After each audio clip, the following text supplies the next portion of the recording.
Mike level out. Mike. There you go.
Test earlier and it worked.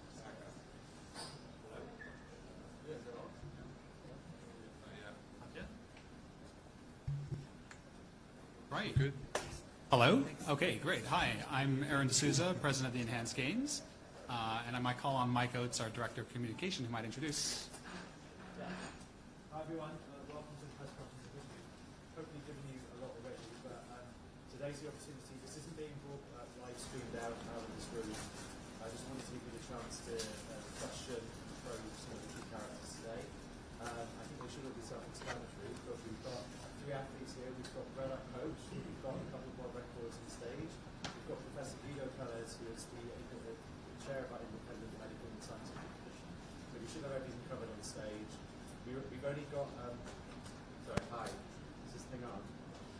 We've got over an hour left, so if you've got any follow-up questions or so on after for any of the team, we might have to take you out of this room because we're being kicked out at some point. But anyway, I'm just going to hand over to Aron now, and I think we might have some questions already. I think maybe Yes, please. Thank you, Wyatt.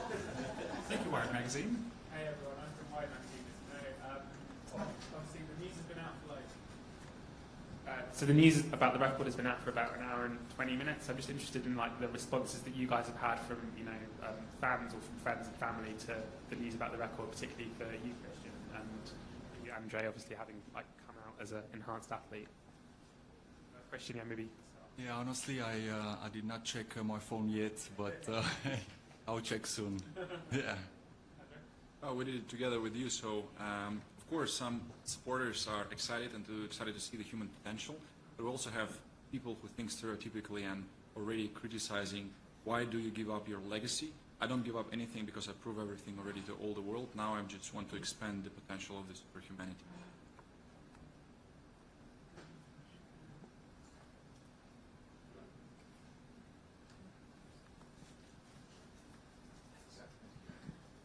Hi, Daniel from Leonine in Germany.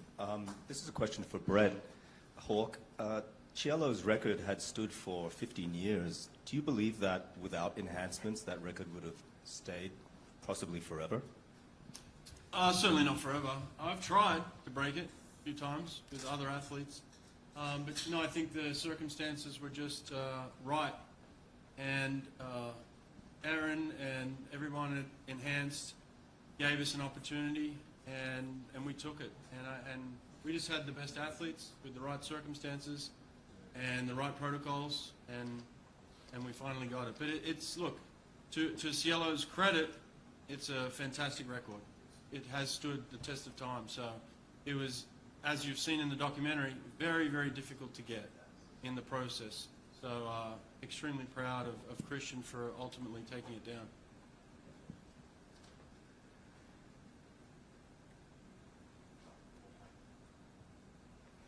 Steve Larkin, Australian Associated Press. Aron, can I just get an overview of the significance in your mind of today's launch in I guess the bigger picture of world sport? Yeah, it's an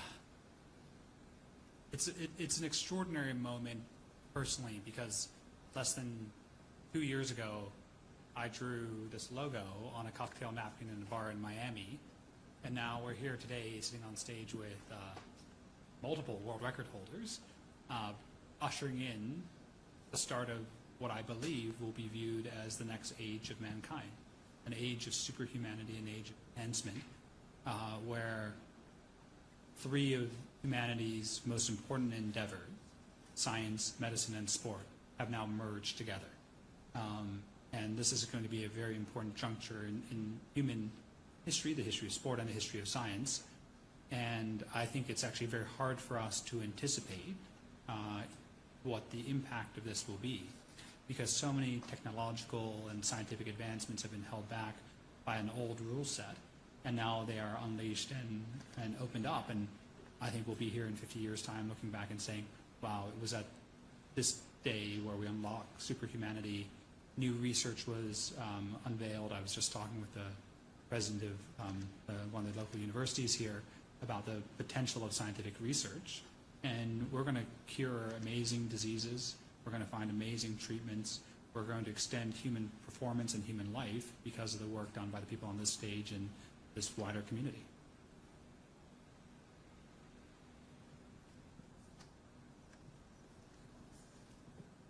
Hello, it's Thomas Fishman from Die Zeit. I have a question. Do you disclose the complete list of substances that you give to athletes, and what's still in the pipeline? What haven't you tried out yet, and what might be next? Well, that's a great question. So from a policy perspective, athletes need to disclose their protocols to us as the medical committee, well, I should say to Guido and his colleagues on the medical committee. However, everyone is also entitled to their medical privacy. And so they don't necessarily have to go and talk publicly about what they're using. And I think it's actually, a journalist asks me all the time, right, and I won't speak for the others on stage. They say, oh, Aron, are you enhanced? I say, yeah, I've used some enhancements before. And then they say, why, what have you used? And I say, well, I don't want to disclose myself because I don't want people to copy me. I don't want to become a social media influencer a la Brian Johnson, who's a great friend of the project. And that's why today we launched the Enhanced Performance Products Division. So that if you're interested in using performance medicine, you shouldn't copy Aron D'Souza or Kristian or James or Andrii, right, you should actually go and talk to a doctor and get a personalized protocol to your needs, right? And you can go on to enhance.com and sign up for that service now. And I think that's the best goal, rather than saying, because he's 6'7", 6'7" or 6'8", 6'7", right? 31 years old. I'm not 6'7", and 40 years old. What we need to enhance our performance is different, and medical advice is core and central to that.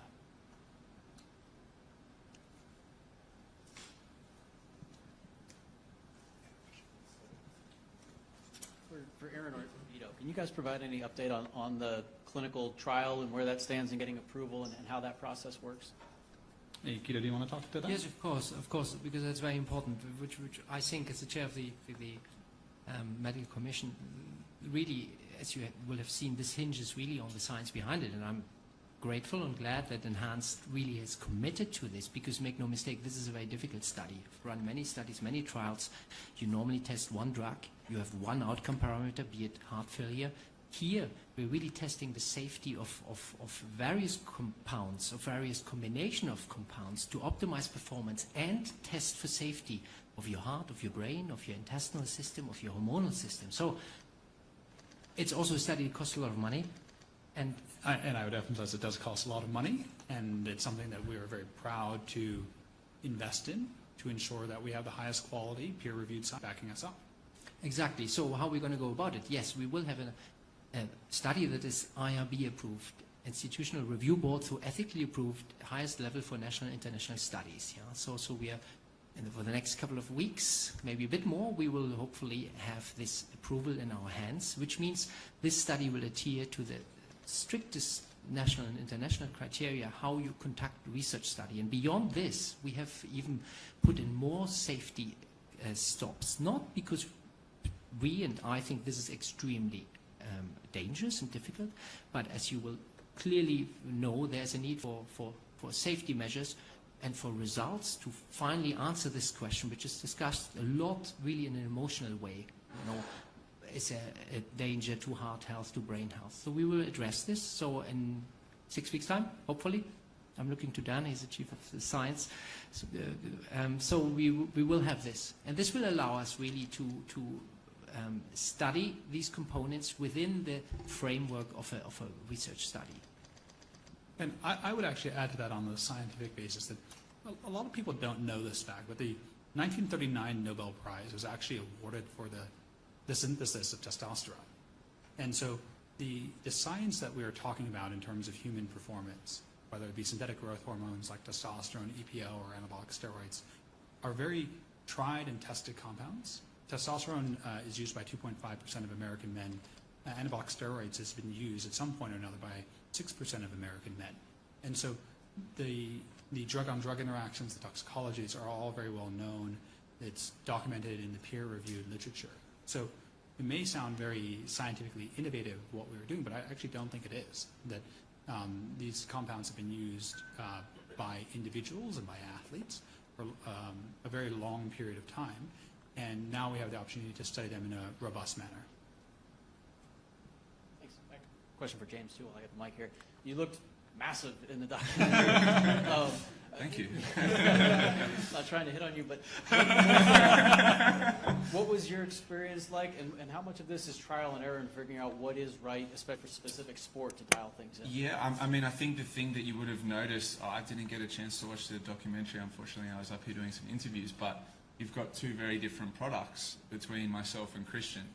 There were similarities between our protocols. There were some differences. We had our own medical teams, both overseen by the team at Enhanced, and we had two very different reactions to those protocols. It turns out that I am what you call a hyper responder to protocol, and at times I think there was a point in my preparation where it was like, okay, do we go a 50 freestyle world record or Mr. Olympia? Which way are we going? But for me personally, I learned so much through that journey. I understand now what I need to do for my next preparation for the actual games, which is essentially the holy grail. But yeah, I really enjoyed it. The first little clip of that documentary I saw, I was looking at my arms going, damn, I need to get those things back. That was a lot of fun. But you know, the biggest benefit for me, beyond the appearance stuff, that was really a side part.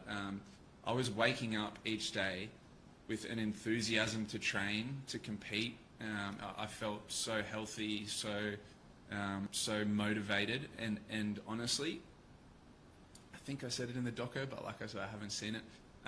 It's honestly the happiest I've been in 7 years. Forget about the protocols, forget about the world record, all of that stuff. As a mature age, now athlete again, I was just so happy to be back, to be training, to be working with world-class professionals, and to have a chance to compete again.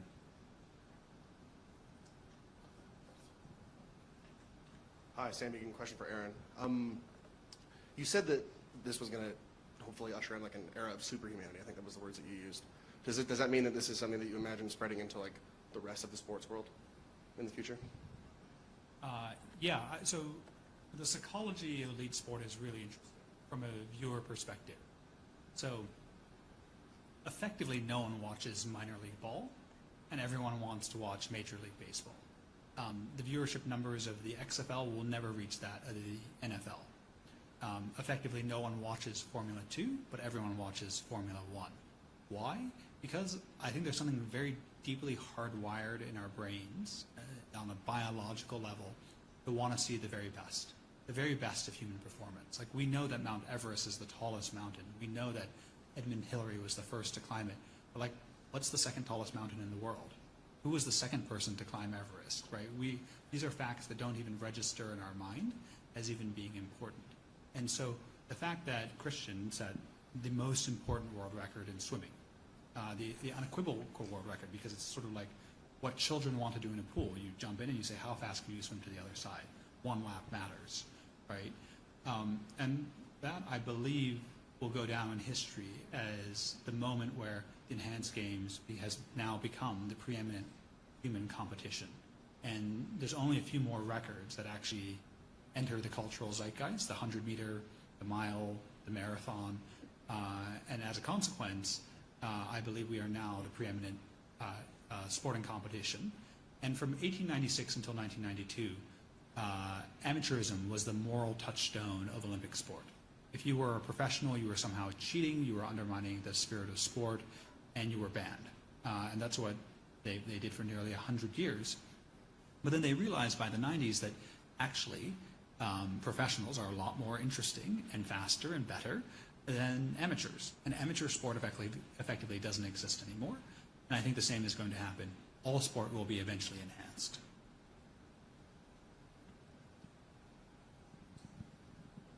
Good afternoon. I'm Rich Butler from Vegas Sports Today. First of all, congratulations to everyone on the enhanced team.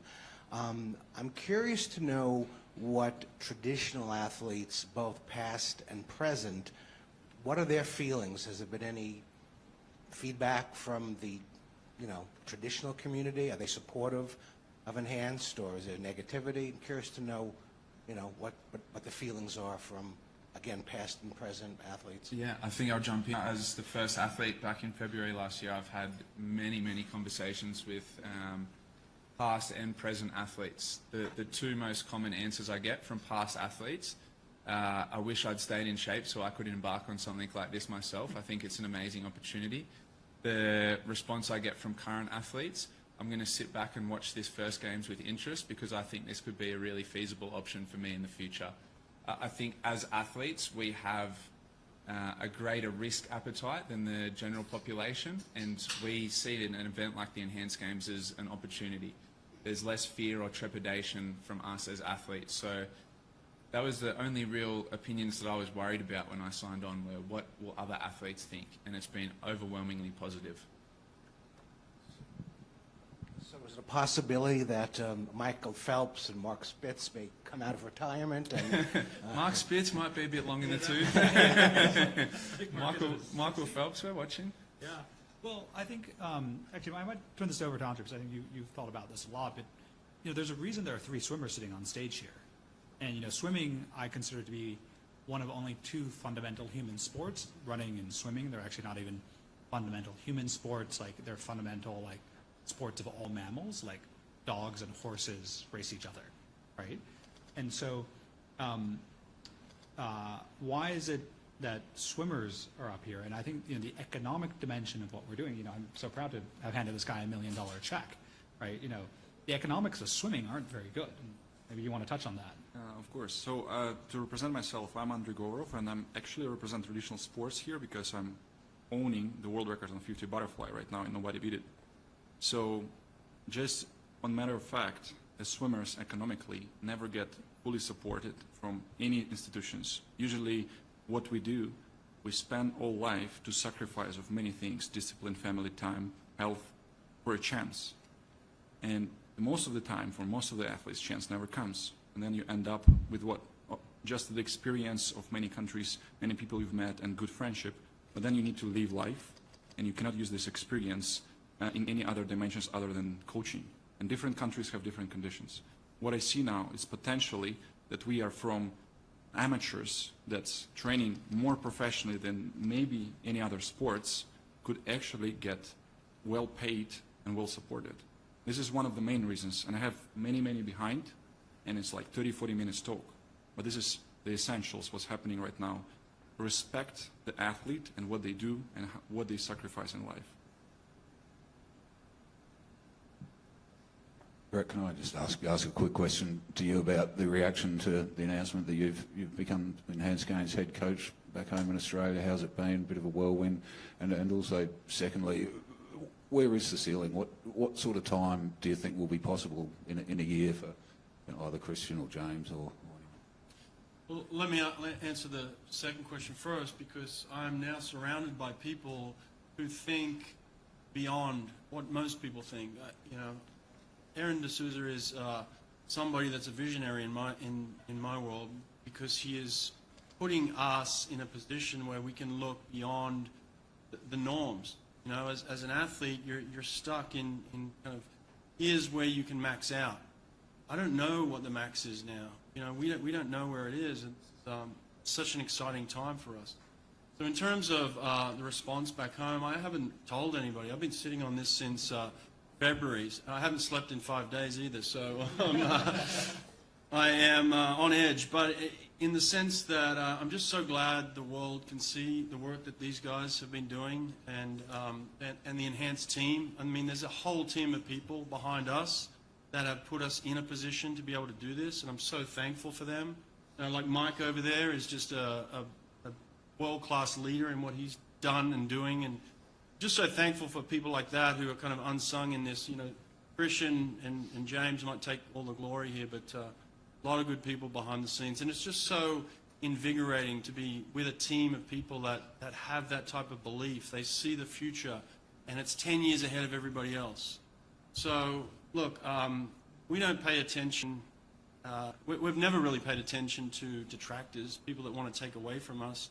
We surround ourselves with people that inspire us, that believe in the same things we believe in, and that's why I'm so proud to be a part of this team. Someone's going 19 seconds within a couple of years, for sure. Butterfly. Daniel Grove again. This is a question for Dr. D'Souza. Can we expect more world record attempts in the next year leading up to the first games in both swimming and track and potentially weightlifting? I think we're going to save the best world records for the games themselves. But after the first games, we're going to build out a global circuit. One of the issues of Olympic competition is that there aren't enough opportunities for athletes to build their fame and to monetize. And so why don't Olympians get paid in the same way that, say, basketball or baseball players do? Is because basketball players play multiple times a week. You know, Formula One is, what, more than 20 events in the season now. And so by creating more events and more opportunities to monetize across different jurisdictions will allow our athletes to build more fame. And what I want is, you know, be looking back in a few years' time and say, oh, you know, $1 million for a world record, that was cheap, right? Because, you know, we want our athletes to be paid well. We want them to earn millions and be rewarded for success. You know, these are the finest specimens of the human species. They're doing something that, like, literally, like, billions of people have tried to swim a lap of a pool, right? Millions of people have competed in a organized fashion in swimming, and they've spent billions of hours training to do something that Kristian has done better than anyone in the totality of human history, and that deserves to be rewarded in an extremely substantial way, in my opinion. Konstantin Aslinas from Kaleidoscope. Dr. D'Souza, in your opening remarks, you alluded to some media disruption and innovation there as well, that the games would be broadcast and available for consumption in new ways. Can you speak about that a bit? Where can fans tune in? What should we keep an eye out for? Yeah, so many of you probably don't realize it, but then when the press release went out today, it included a Dropbox of all of our content. So the footage from the world record, the documentary, everything, and it's all rights-free, right? It's effectively like a Creative Commons license, so that anyone, the content creator economy, can use it. They can recut it, and that is the exact opposite of what traditional sports federations do. If you go to the Olympics will say, there are very strict media rights. Only the registered broadcaster who's paid billions of dollars for those rights can broadcast it, and that content is locked up. Because we monetize not by selling media rights and corporate sponsorships, but through our performance products business, we want our content to go as wide as possible. Every decision that we've made has foremost been made on a scientific basis, and number two, been made on a basis of distribution in this modern era. I'm not interested in television contracts in the same way that most sports executives are, because television is a dying business, right? We live in a content creator economy. Someone in this room is probably going to post a TikTok that will get more distribution than traditional media outlets, right? And the world is changing, and I don't believe incumbent sports federations and governing bodies have adjusted to that, and that's the new distribution model that we're bringing to life.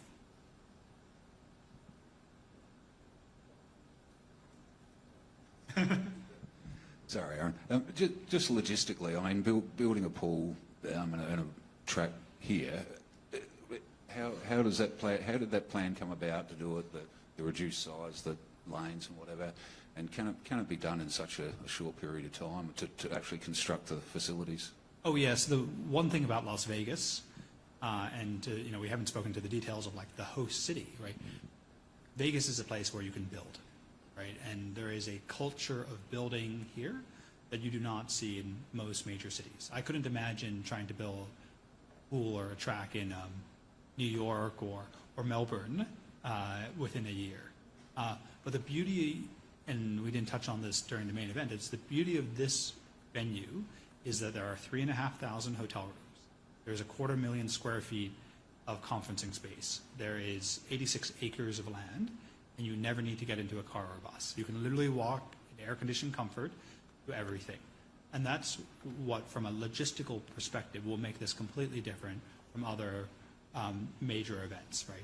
You can, come to a press conference, go downstairs and watch the track and field, go to the nightclub and have a drink, go to your room and have a nap, and go back out and see all the competition without ever having any logistical or transportation concerns. And that compact physical footprint changes the dynamics of the viewing experience in such a dramatic way that I don't think that we're going to ever look back upon, like the traditional Olympics and say that's actually a good delivery format, when Vegas is purpose-built for entertainment, and this complex and campus here can do it in a way that is luxurious and elegant, in a way that doesn't exist anywhere else in the world.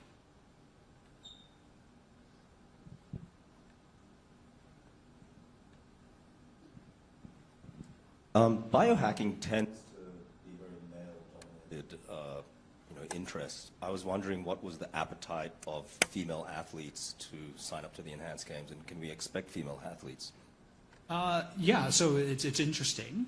I think in terms of risk appetite, like, I give James a lot of credit, right? As an individual who, I don't know, heard me on a podcast or something, and then, like, he didn't even reach out. He just, like, declared that he was going to compete at the Enhanced Games, right, and make that leap without a contract or any negotiations or anything, and we basically negotiated this live. And I think for a lot of athletes in general, it has been viewed as, is this actually real, right? And I think every athlete in the world tomorrow is going to wake up and call their sports federation and say, where's my $1 million? And now that it's like very real and very tangible, I think it's going to be easier for athletes across the gender spectrum, across the economic spectrum, across the nationality spectrum, to sign up to the games. And my phone has been buzzing nonstop, as one might expect. But it's nice to see that already there's like half a dozen athletes who have reached out to us on our website who are Olympians and medalists and world champions who want to come and compete, right? And that's the magic of the world of social media. The enhanced games can only have ever been built in this era because there's this new technology that allows communities to be built on a global scale.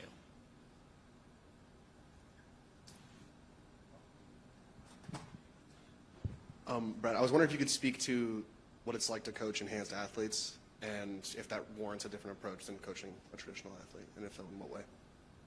Yeah, it's evolved. I think when I first started with James, it was like, all right, buddy, what are we doing? And, there was no playbook. Nobody handed us a playbook to say, here's what you do in swimming. So I personally just did my own research. I listened to podcasts. I was listening to the same podcast that James listened to. I didn't make the declaration at the time, but internally I did. I thought, I want to be part of that. But just did research. And then as we went, I got a chance to talk to the incredible staff and medical team at Enhanced, and just started to learn and educate myself.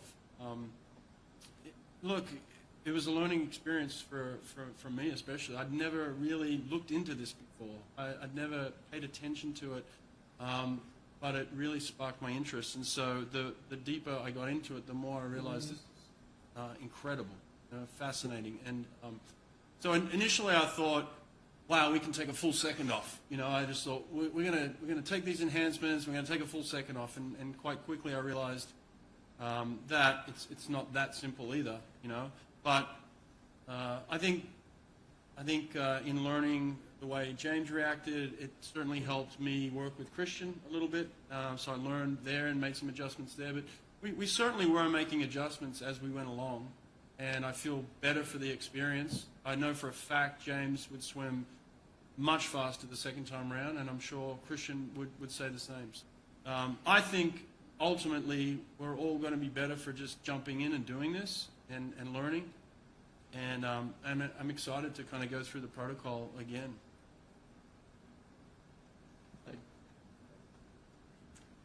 Melanie from Germany. I have a question for the next 12 months. So the games are in 12 months from now. How does the training look different to natural, if this is the correct term, natural is the correct word, yes. Athletes in the next coming months? And maybe Professor Peters could also answer to this. But Mr. D'Souza. Oh, in terms of athlete training, I might defer to Brett on that. I'm a sports bureaucrat and most happy in a spreadsheet, so I could talk to you about the economics of sport all day long. But in terms of training, maybe Brett, do you want to outline? What I learned is that the recovery rates are much faster. So generally, what did you call the athlete? Natural. A natural athlete. Okay. Yes, a natural athlete would take somewhere between 24 to 48 hours to recover from a very intense workout. James was recovering much faster than that, so we made adjustments to kind of come back every day and go again. What I learned over time was that physically you do recover, but there's nothing really that I've experienced that helps with the neurological recovery. Sometimes it's almost like waking up from drinking coffee every day, and then you skip your coffee that morning. You got a little bit of a brain fog, and so I think when you work hard and very intensely, that can take time to recover. So we had to make adjustments with that knowledge of like, hey, the nervous system is taking a little bit longer than the muscles, right? So I think it was just exciting to see these athletes being able to recover faster. But over time, that certainly does have a cumulative effect. So that's where the learning was. It's just like, how do you manage this appropriately? So I think we certainly learned a lot, and I'm excited to take those learnings and go again in this. And in my research of protocols, I've learned that the second time round is generally better than the first time anyway. So that's what excites me as well. Guido? Yes, from a medical point of view, so the athletes will sign into this our research study. And this in itself is quite something really novel, because we are running a high-level research study beside athletes training for a competition. And we integrate this, because these athletes are part of a research study, but they're by no means guinea pigs. They are here to compete, and they are talented and individuals who want to concentrate on what they're doing. But of course, they will go through a rigorous testing program, which, and I can say this for a fact, is better compared to what is being done in other organizations. Some do better, some do worse, but the medical profiling will be second to none.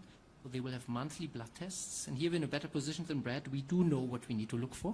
We are not learning as we're going along. So they will have blood tests. They will have initial investigations for eligibility, which will look at the heart, at the brain, at the hormonal balances. And then not only this, until the games, until the research protocol, 6 months, so they will be comprehensively monitored.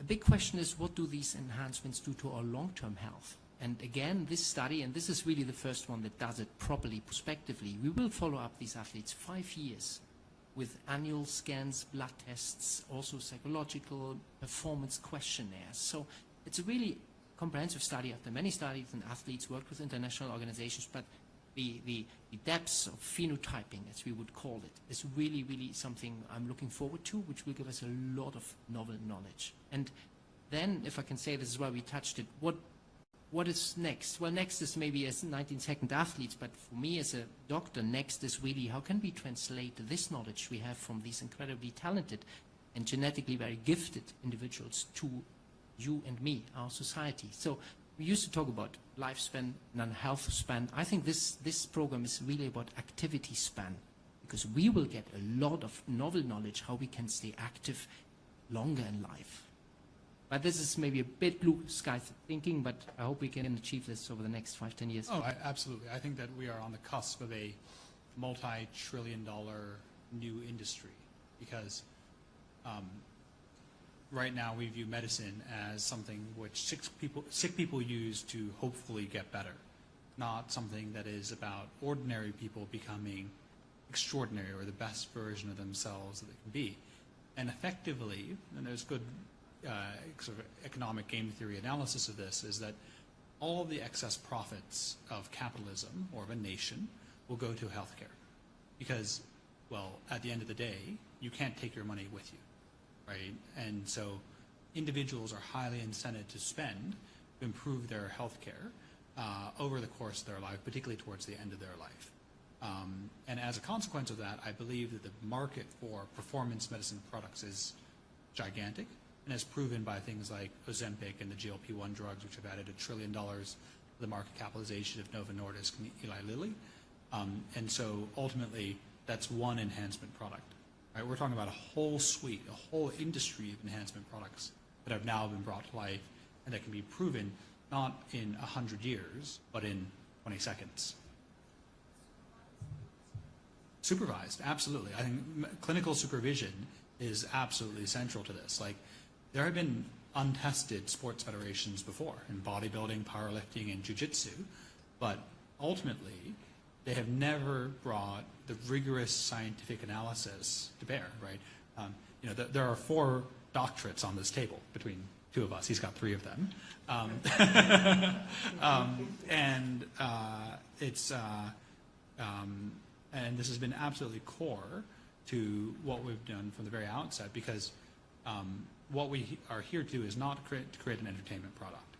We are here to create a scientific product, one that increases human longevity, increases human activity, and is going to be a very, very powerful long-term driver of the improvement of our society.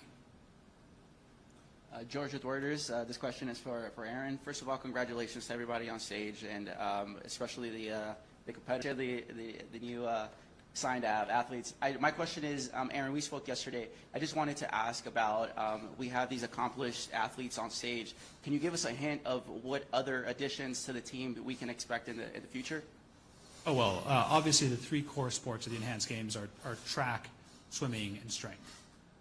And we've had strong interest in all three sectors. Obviously, we focus on swimming because we've got the best swim coach in the entire world here. We have the multiple world records on stage, so maybe we've got as many world records as we have doctorates on stage. That's probably a good measure of future press conferences. And ultimately, you know, my goal is, as an organization, is that we need to break the 100-meter, the mile, and the marathon world record. I think those are the three crucial records that are deep in the cultural zeitgeist. You know, 9.5 seconds in the 100, sub 4 minutes in the mile, sub 2 hours in the marathon.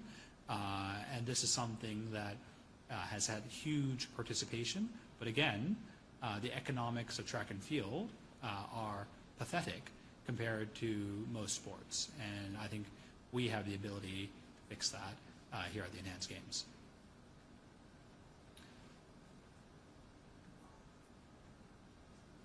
Maybe this probably should be a last question, Mike, since we need to wrap up the hour. I guess on that note, question for Kristian. Kristian, how has your life changed? I mean, you got a big check a couple of months ago. And Andrii, how do you expect your life to change? Yeah, Kristian, you've never told me what you're going to spend $1 million on. Initially, I wanted to buy a GTR, but I'm going to buy the GTR after I make the second million. But yeah, I think my life definitely is going to change. $1 million is a lot of money, and yeah, I think that's good help for me and my family. You know, to have a more comfortable life, and you know, I can buy a house, I can invest money, so I have a better future, and not when I'm done swimming, you know, start stressing about what's next and how I'm going to make money and provide. So yeah, it's really important. For me, I announced an hour ago. So actually, the changes starts today. So the time is now, and I believe that it's going to be an extraordinary experience. Doesn't matter what's next. What matters is taking the piece of the history, of the human history. This is a privilege, and that's why I'm here. Thank you. Great. Well, thank you everyone for coming to join us on this momentous day. It's been, you know, it is the privilege of my life to steward the enhanced movement and the enhanced age into existence. If any of the journalists want to speak one-on-one, I'm happy to make some time. I've got some time this afternoon. So thank you very much. And I also want to specifically acknowledge Mike Oates, who has been with us since day one, who has helped put all this together. You know, we wouldn't be here without him. So round of applause for Mike. Right, thanks everyone. Yeah, I think we have the room for maybe 30 minutes if you wanted to grab anyone or make your way out. If the full asset list we mentioned of videos and photos, if you haven't accessed that already, it's linked to in the press release that went out today, or I can send you a link. And out of interest, we were talking about facilities from up here. If you look out of the window over there, you look down on the site, you can see where the big white tents are. There's a big open space there. That's where the games will happen next year. That's where we're constructing the pool and the track and the strength facility. So it's a good view from up here. If you're interested, we'll give you a tour. Okay, so thank you everybody, and thanks to our interviewees today. Thank you. Thank you. Thank you everyone.